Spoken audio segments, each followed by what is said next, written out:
তোমরা যারা জিএনএম বা বিএসসি নার্সিং পাস করেছো তাদের জন্য কিন্তু একটা ভীষণ সুখবর, একটা সুবর্ণ সুযোগ। 1200টা ভ্যাকেন্সি নিয়ে একটা রিক্রুটমেন্ট কিন্তু শুরু হয়েছে, যার স্যালারি প্রায় 90,000 প্লাস তোমাকে ইনহ্যান্ড স্যালারি তুমি পেতে চলেছো।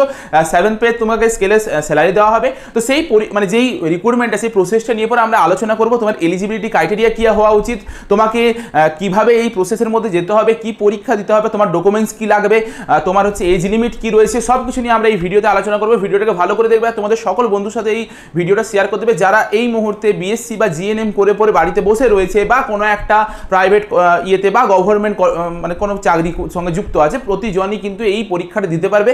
যারা বিভিন্ন হচ্ছে তোমার গভর্নমেন্ট সেক্টরে যুক্ত রয়েছে, ওয়েস্ট বেঙ্গল গভর্নমেন্টের মধ্যে মানে স্টেট গভর্নমেন্টে, তারা কিন্তু সেন্ট্রালের এই চাকরিটা করতে পারবে। এটা কিন্তু একটা সেন্ট্রালের চাকরি, তো তাকে কিন্তু এনওসি দিয়ে পরে সেখান থেকে বেরিয়ে পড়ে এই চাকরিটা করতে হবে। সব বিষয়ে আমি বলে দেবো। প্রথমত আমি আগে আসি যে এলিজিবিলিটি ক্রাইটেরিয়ার মধ্যে কি পড়ছে। প্রথমত এই যেই তুমি পদটাতে নিযুক্ত হবে সেটা হচ্ছে নার্সিং অফ। বুঝতেই পারছো তাহলে কত ভালো একটা জায়গায় যেতে চলেছো, স্যালারি কিরকম হবে আমি তবুও আলোচনা করে দেবো। প্রথমত আগে আমরা এলিজিবিলিটি ক্রাইটেরিয়া নিয়ে পরে চলে আসি। তুমি যদি বিএসসি নার্সিং করে থাকো তাহলেই তুমি এই পরীক্ষাটাতে বসার জন্য এলিজিবল, তাহলে আর তোমার কোনো চিন্তা নেই। কিন্তু তুমি যদি পোস্ট বেসিক বিএসসি নার্সিং করে রাখো তবুও কিন্তু তুমি এই পরীক্ষাটার জন্য এলিজিবল। কিন্তু তুমি যদি এএনএম জিএনএম করে থাকো, এএনএম এর জন্য তুমি এলিজিবল নয়। জিএনএম যদি তুমি করে থাকো কিন্তু পোস্ট বেসিক বিএসসি নার্সিং করোনি, তখন কিন্তু তোমাকে মিনিমাম 2 বছরের এক্সপিরিয়েন্স লাগবে 50 বেডের একটা হসপিটালে, তবেই তুমি এই পরীক্ষাটার জন্য এলিজিবল হবে।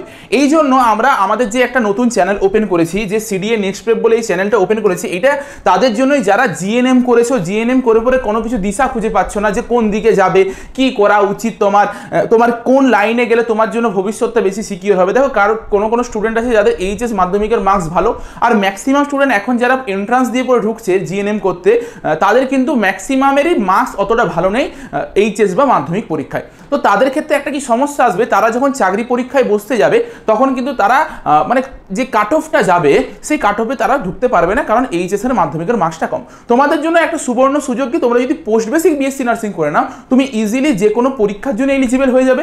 তার সাথে তুমি কিন্তু একটা ভালো আর কি কম কম্পিটিশনের মধ্যে আর কি একটা ভালো চাকরি পেয়ে যেতে পারো, কারণ পোস্ট বেসিকদের জন্য আলাদা ভ্যাকেন্সি থাকে। যখন আমাদের স্টাফ নার্স গেটওয়ে রিক্রুটমেন্টগুলো বেরোবে তখন দেখবে পোস্ট বেসিকদের জন্য আলাদা ভ্যাকেন্সি থাকবে। তো তোমার লড়াইটা কমে গেল, তুমি সিটও আলাদাভাবে পেয়ে গেলে। আর তুমি যেটা 2 বছর ধরে এক্সপিরিয়েন্সটা করতে হচ্ছিল, সেই এক্সপিরিয়েন্সটার বদলে তুমি তোমার নিজের ডিগ্রিটাকেই বাড়িয়ে নিলে, তুমি যদি পোস্ট বেসিক বিএসসি নার্সিং করো। তো যদি তুমি পোস্ট বেসিক বিএসসি নার্সিংয়ের জন্য ফর্ম ফিল আপ করতে চাইছো, তো চিন্তার কিছু নেই, আমরা এই চ্যানেলে সব কিছু আলোচনা করবো। কিছুদিন পরেই পোস্ট বেসিকের সব কিছু প্রসেস কিন্তু শুরু হবে। ওবিসির জন্য এই জিনিসটা ঝুলেছিল, আবার মানে ডেট আছে, পরের মাসে পরীক্ষার ডেট আছে, কিন্তু সেই পরীক্ষার ডেটটা পিছিয়ে যাবে, আরও 1 মাস পরে আর কি পরীক্ষাটা হবে। তোমরা অবশ্যই এই চ্যানেলটার সঙ্গে যুক্ত থাকবে। আর আমরা তোমাদেরকে এই ভিডিওর ডেসক্রিপশন বক্সে একটা গ্রুপের লিঙ্ক পাঠিয়ে দিয়েছি, সেই গ্রুপটাতে তোমরা জয়েন হয়ে যাবে। নয়তো আমাদেরকে তোমরা হোয়াটসঅ্যাপ করতে পারো যদি তোমার কোনো কিছু কোয়ারি থেকে থাকে। আমরা কিছুদিনের মধ্যেই কিন্তু এই পোস্ট বেসিক বিএসসি নার্সিং এর জন্য মক টেস্ট নিয়ে আসছি, স্টাডি মেটেরিয়াল নিয়ে আসছি, তোমাদের যা যা দরকার সব কিন্তু এখানে পেয়ে যাবে। তোমরা যদি আমাদের এই হোয়াটসঅ্যাপ গ্রুপটাতে জয়েন করো, জাস্ট আমাদেরকে মেসেজ করো, বা হোয়াটসঅ্যাপ গ্রুপটাতে যদি তোমরা জয়েন করো, তাহলে এই পরীক্ষাটার জন্য যাবতীয় স্টাডি মেটেরিয়াল ফ্রিতে কিছু মক টেস্ট আমরা তোমাদেরকে প্রোভাইড করবো। কিন্তু আমি আবারও বলে দিচ্ছি, যারা এই গ্রুপটাতে জয়েন করবে তাদেরকে কিন্তু আমরা এগুলো প্রোভাইড করবো, আদারওয়াইজ অন্য কাউকে প্রোভাইড করবো না। এমস নার্সিং অফিসার হয়ে গেছে, আরআরবি অফিসার হয়েছে, তারা কিন্তু এই কোশ্চেন সেটগুলো তৈরি করছে। তো জেনে রাখো একটা অথেন্টিক জিনিস তোমরা পেতে চলেছো এই তোমার ইউটিউব চ্যানেলটার মধ্যে, ঠিক আছে? তো আমাদের এই গ্রুপটাতে জয়েন থাকবে, নয়তো এই হোয়াটসঅ্যাপ গ্রুপটাতে মানে হোয়াটসঅ্যাপে আমাদেরকে মেসেজ করবে, কাইন্ডলি কল করবে না, একটু হোয়াটসঅ্যাপ করে দেবে, আমরা তোমাদেরকে ইনফরমেশনটা প্রোভাইড করে দেবো। নেক্সট জিনিস হচ্ছে কি, এজ লিমিট তোমার কি লাগবে। 1 জানুয়ারি 2025 ভিত্তিতে তোমার এজ হওয়া উচিত মিনিমাম 18 থেকে ম্যাক্সিমাম 40 বছর পর্যন্ত হতে পারে। আর এজ রিল্যাক্সেশনে ওবিসি এসসি এসটিতে আরও 5 বছর এক্সট্রা এজ রিল্যাক্সেশন পাবে, অর্থাৎ 45 বছর পর্যন্ত তারা করতে পারবে এলিজিবল, ঠিক আছে? আচ্ছা, ভ্যাকেন্সি যদি কথা বলা হয়, জেনারেলদের 480টা ভ্যাকেন্সি, ওবিসিদের 324টা ভ্যাকেন্সি, এসসিদের 253টা ভ্যাকেন্সি, এসটিদের 24টা ভ্যাকেন্সি, ইডাব্লিউএসদের 119টা ভ্যাকেন্সি, টোটাল 1200 ভ্যাকেন্সি বেরিয়েছে।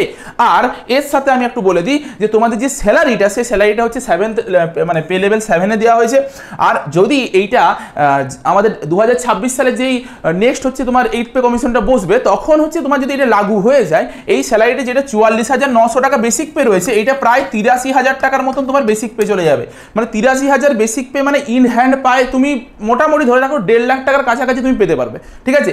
ইন হ্যান্ড তুমি 1.5 লাখ টাকার কাছাকাছি পাবে, প্রায় 1,30,40,000 টাকার মতন তুমি ইন হ্যান্ড পাবে, ঠিক। 2026 জানুয়ারি মাসে যদি এটা লাগু হয়ে যায় তখন কিন্তু তুমি ইন হ্যান্ড এতটা পরিমাণ স্যালারি পাবে পার মান্থ, বুঝতে পারছো কোন জায়গায় যাবে। এতটা ভালো একটা এক্সাম বা এতটা ভালো একটা তোমার রিক্রুটমেন্ট হতে চলেছে তোমাদের জন্য। যারা যারা বসে রয়েছে তারা নিজেরা অ্যাক্টিভ হতে শুরু করো, কারণ এটা কিন্তু একটা ভীষণ বড় সুযোগ। যারা এমসের পরীক্ষা দিয়েছো, আরআরবির পরীক্ষার জন্য প্রস্তুতি নিচ্ছ, সব কিছু আমরা আলোচনা করবো ধীরে ধীরে, কিন্তু এটা একটা তোমাদের জন্য সুবর্ণ সুযোগ, ঠিক আছে। আচ্ছা, তার সাথে অ্যালাউন্স আর তো থাকবেই, সেটা তো আমরা জানি সব কিছু।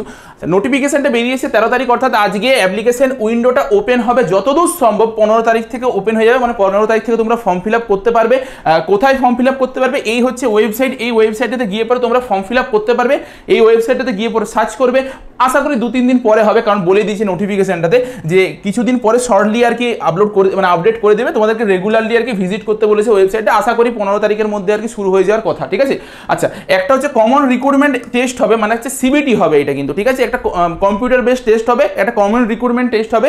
এইটাতে শুধুমাত্র যে নার্সিংদের পরীক্ষা হচ্ছে সেটা কিন্তু নয়, নার্সিংদের সাথে আরো অন্যান্য তোমার ফিল্ডেরও পরীক্ষা হচ্ছে। আমি শুধুমাত্র নার্সিংটা নিয়ে আলোচনা করছি। পরীক্ষাটা হবে, সিলেকশন প্রসেসটা একটু বলে দিই যে পরীক্ষার মধ্যে দিয়ে কিভাবে যেতে হবে আমাদেরকে। সবচেয়ে প্রথমে হচ্ছে একটা কমন রিক্রুটমেন্ট টেস্ট দিতে হবে, 100টা এমসিকিউ থাকবে আর 100 মার্কসের পরীক্ষা। প্রতিটা কোশ্চেনের মার্কস হচ্ছে 1 করে, যদি তুমি ভুল করো নেগেটিভ হবে, 1/3 নেগেটিভ হয়ে যাবে, ঠিক আছে। দ্বিতীয় জিনিস হচ্ছে তোমাকে ডকুমেন্টস ভেরিফিকেশন করতে হবে, তারপর ফাইনাল লিস্টে তোমার নাম বেরোবে, তার মতন শর্ট লিস্টেড হবে। আর মিনিমাম যে মার্কস তোমাকে পেতে হবে যার জন্য তুমি এলিজিবল হবে, ইউআর, ওবিসি আর ইডব্লিউএস দের জন্য হচ্ছে তোমার 50%, আর এসসি এসটিদের জন্য 45% হচ্ছে তোমাকে মার্কস পেতে হবে, মানে হচ্ছে 100-র মধ্যে 50 পেতে হবে, 100-র মধ্যে 45 পেতে হবে, এই জিনিসটা, ঠিক আছে। এই হচ্ছে তোমাদের এক্সাম কোশ্চেন প্যাটার্নটা, যে এই কোশ্চেন প্যাটার্ন অনুযায়ী তোমাদের পরীক্ষা হবে।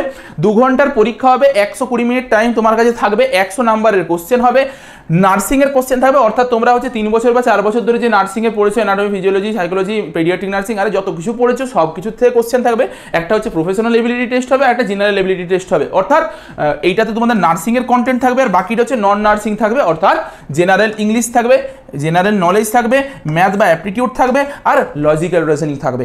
এই সেকশনটা এইখান থেকে 60 মার্কস থাকবে তোমাদের, যেটা প্রফেশনাল এবিলিটি টেস্ট থেকে। আর বাকি হচ্ছে তোমার জেনারেল এবিলিটি টেস্টে বা নন নার্সিং কন্টেন্ট থেকে 40 মার্কস থাকবে। সেটার মধ্যে কি ইংলিশ, জেনারেল নলেজ, অ্যাপটিটিউড আর হচ্ছে তোমার রিজনিং থাকবে, ঠিক আছে। এই হচ্ছে তোমার এক্সাম প্যাটার্ন, আশা করি বুঝতে পেরে গিয়েছো, ঠিক আছে।